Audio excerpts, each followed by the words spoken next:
E.D. et Lorraine Warren. En octobre 1972, le directeur de la United States Military Academy de West Point, téléphona à E.D. et Lorraine Warren, tous deux enquêteurs du paranormal, un jour avant la conférence qu'ils devaient faire aux cadets. Bien que ces explications soient délibérément vagues, il leur dit néanmoins qu'un étrange problème de sécurité était survenu et qu'ils voulaient savoir s'ils étaient prêts à les aider, à titre professionnel, lors de leur venue. Sans même savoir de quoi il s'agissait, les Warren lui promirent de lui prêter assistance. « Bien, » soupira le directeur, visiblement soulagé. « Je vous enverrai une voiture demain à 15 heures. » Le lendemain après-midi, peu après 16 heures, E.D. et Lorraine passaient les portes de l'académie. Un sergent conduisit la voiture devant l'entrée des locaux, puis il ouvrit la portière arrière, et escorta les Warren jusqu'au bureau du directeur. Le major Donald Bowling, un homme ordonné de nature joviale, offrit un siège aux enquêteurs puis, il les informa de leur programme de la journée, dîner avec les officiers de la faculté à 18 heures, suivi d'une conférence pour toutes les classes de cadets à 20. Autre chose, leur dit-il. Il leur expliqua alors qu'une violation de la sécurité incompréhensible se produisait dans la maison du commandant général, le surintendant de West Point. Naturellement, la police militaire s'était déjà penchée sur le problème, mais il n'avait rien trouvé et les choses avaient même empiré.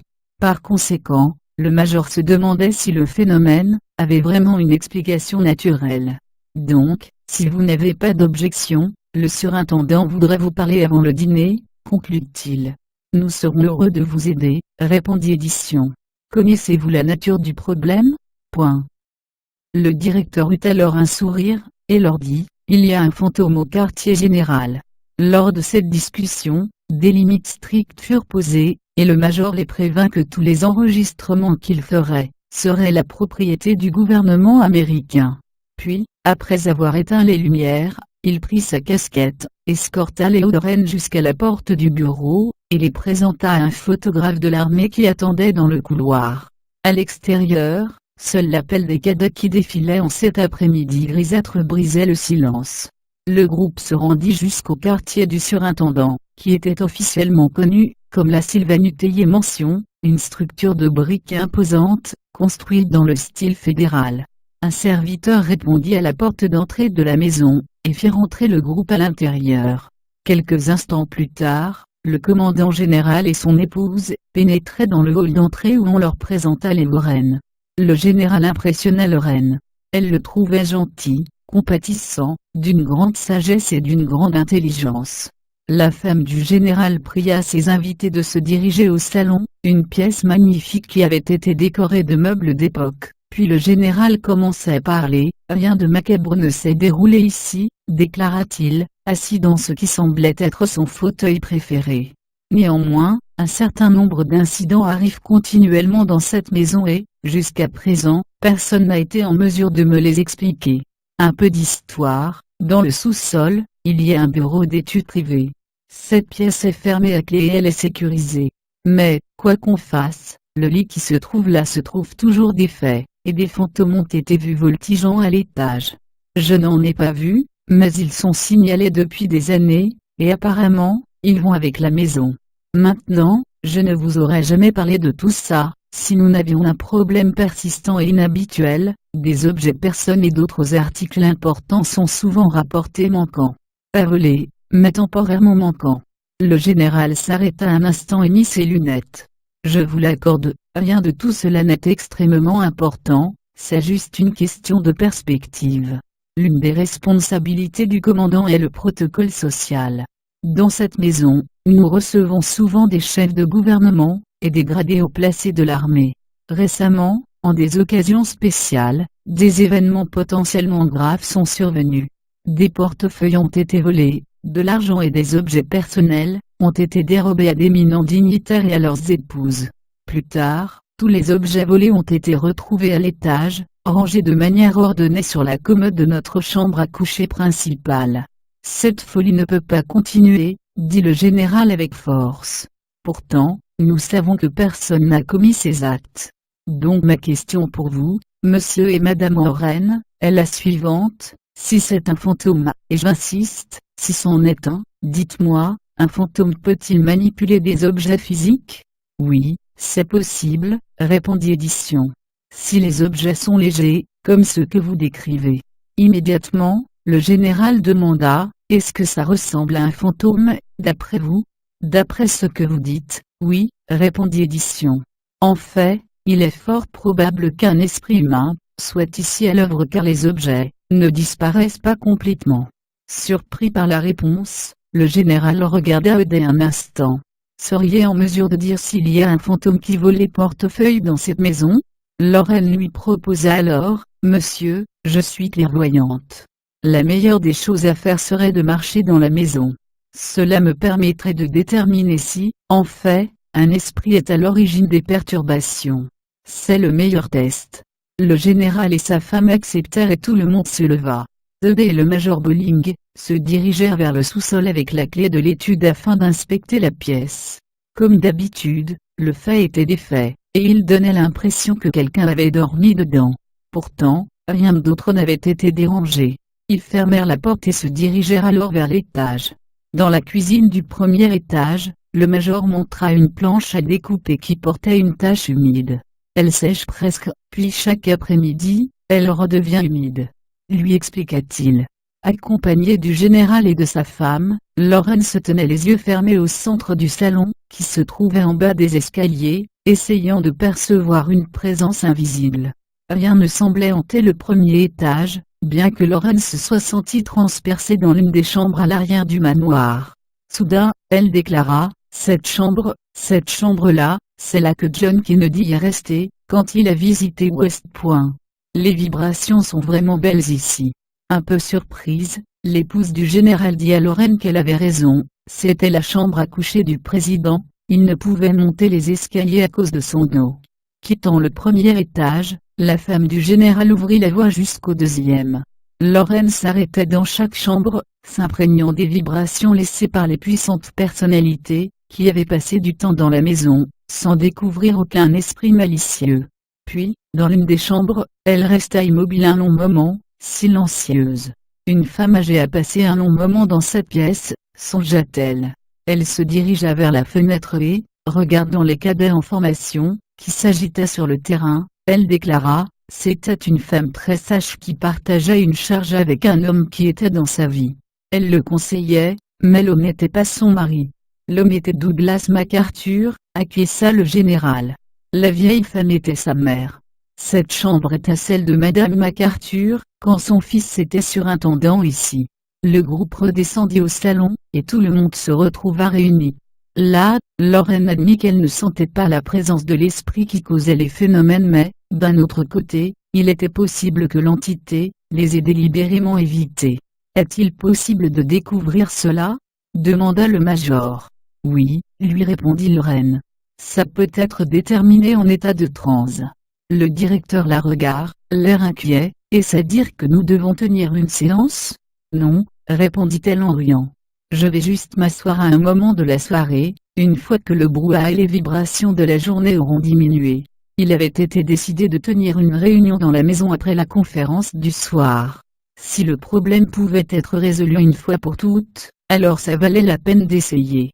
Lors du dîner qui se tint à 18 h, les Lorraine furent introduits auprès des membres du personnel de l'université de West Point, qui, avec leurs épouses, se montrèrent extrêmement curieux des questions surnaturelles. À 20 h, Euday et Lorraine présentèrent leur exposé sur les esprits à l'auditoire. Ils leur parlèrent comme d'habitude, leur présentant des diapositives de fantômes, d'apparitions et autres manifestations inhabituelles, et tous se montrèrent impressionnés. Bien que la conférence soit un succès, et que tout le monde se soit montré enthousiaste, aucun des cadets n'imaginait un instant que de telles choses se produisaient à West Point. Au cours de la séance de questions qui clôturait la conférence, une jeune femme d'une trentaine d'années se leva et elle dit aux Lorraine qu'elle sentait que c'était le bon moment pour raconter quelque chose qu'elle avait gardé toute sa vie. Elle voulait que chacun sache que ce qu'il disait était vrai, que ces choses étranges existaient. Son père était chef de vol dans cet escadron de chasseurs, qui avait disparu dans le triangle des Bermudes en 1945, et jamais il n'était retourné chez lui. Lui et ses hommes avaient tous disparu en mer. Et si des gens aimaient à penser que c'était une sorte de canular, Ça n'était pas le cas. Quand elle se rassit, l'ensemble des auditeurs se levèrent et l'acclamèrent. Puis la conférence prit fin et, après avoir salué les cadets, dit bonne nuit à tout le monde. Les Lorraine retournèrent vers l'atelier mention en compagnie du directeur, plus quelques officiers et leurs épouses, dont il avait fait la connaissance au dîner. Lorraine expliqua au major qu'elle sentait que la chambre de Madame McArthur était le lieu le plus favorable pour tenter d'établir une communication, et il lui apprit que le général et son épouse devaient se rendre à New York en hélicoptère à 10 heures, mais qu'il passerait les voir avant de partir. « Très bien, » répondit-elle. Après que les serviteurs lui aient ouvert la porte, le groupe monta jusqu'au premier étage. Une fois dans la chambre de McArthur, les officiers et leurs épouses s'assirent sur le plancher et Lorraine leur expliqua que les gens passaient un tiers de leur vie à dormir, ce qui laissait une excellente source de vibration. Toutes les lumières étaient éteintes, sauf une. Lorraine ferma les yeux et commença à parler à haute voix. « Je vois un homme noir approcher. Il porte un uniforme sombre, sans tresse ni décoration. Cet homme est avec nous maintenant. » Tous les yeux fouillèrent alors la chambre, mais rien n'était visible. Cet homme est dominé par un sentiment de peur, de culpabilité, et il n'arrive pas à accepter. Il se sent désolé pour quelque chose. Lorraine s'arrêta, le corps et les bras tétanisés. Il me parle maintenant. Il me dit qu'il a été accusé d'assassinat. Sa cellule était au sous-sol. Mais l'armée l'a exonéré. Il se sent désolé, vraiment désolé, mais il ne peut retenir sa douleur plus longtemps. C'est pourquoi il a pris les portefeuilles. Il veut que l'armée connaisse son chagrin. Tout le monde était silencieux dans la pièce, attendant la suite. « Quel est votre nom, jeune homme ?» demanda Lorraine. « Donnez-moi votre nom. » Il me dit que son nom est Gréé. Il est Pelgrer à quelle date? C'était au début du XVIIe siècle, il n'en sait pas plus. Il dit qu'il veut juste que sa peine soit reconnue. Il veut savoir qui je suis. Lorraine, en transe profonde, commença à se pencher en avant mais Eudé lui conseilla de se basculer en arrière. « Monsieur Gréé, » dit-elle. « J'ai été envoyé par l'armée pour découvrir votre problème. » « Non, monsieur Gréé, vous n'êtes pas obligé de rester dans le déshonneur. Votre exonération était un but. C'est écrit dans les dossiers que la mort que vous avez causée n'était pas un meurtre. Votre exonération existe encore. Écoutez-moi, monsieur Gréé. Votre douleur a été entendue par l'armée, mais il faut que votre tristesse cesse. Il n'y a rien que nous pouvions faire pour vous. Vous êtes celui qui vous retient, vous devez vous disculper. Il s'est écoulé assez de temps. Nous sommes au XXe siècle, ce sont les années 70. Vous ne comprenez pas le présent. Chaque fois que vous prenez des biens d'une personne importante, vous mettez l'armée dans une position très dangereuse. Il me dit qu'il n'a plus besoin de me le faire. Il se sent confus. Il veut revenir à la vie. » Les bras de Lorraine se relâchèrent, et elle commença à sortir de la transe. « Lorraine, » lui dit Eudé avec force, « reste avec lui. Essaie de le guider. » Lorraine resta silencieuse un long moment puis sa voix s'éleva à nouveau, « Pour vivre une nouvelle fois, monsieur Gréé, vous devez aller vers la lumière. Il est temps pour vous d'abandonner et de recommencer. Tout le monde doit le faire.